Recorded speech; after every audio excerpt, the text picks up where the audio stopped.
Raphaël, what attracted you to Formex when you took over in 2016?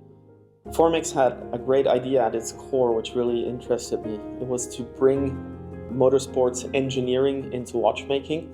And on the other side, our family was already involved in developing engineering and also manufacturing watch components for the past 30 years.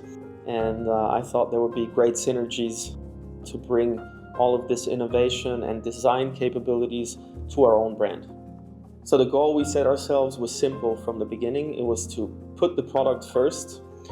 So the product was always to be the star of the brand and create watches where our customers can discover details layer by layer, even after having it on the wrist for several months. The Essence was the first watch fully developed under your leadership. What did you want it to be?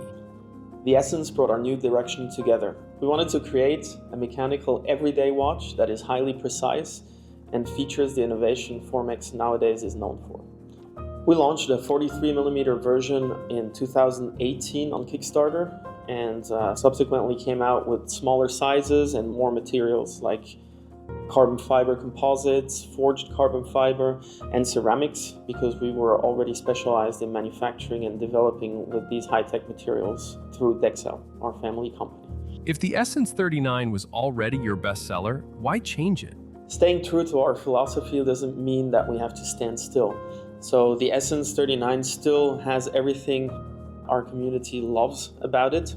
We kept the architecture, the proportions basically the same, but we added a screw-down crown. We also fitted it with the new Sellita SW200-2 movement, which brings the model's power reserve up to 65 hours. And we developed a new patented clasp that lets you micro-adjust on both sides by 3mm without having to ever open the clasp.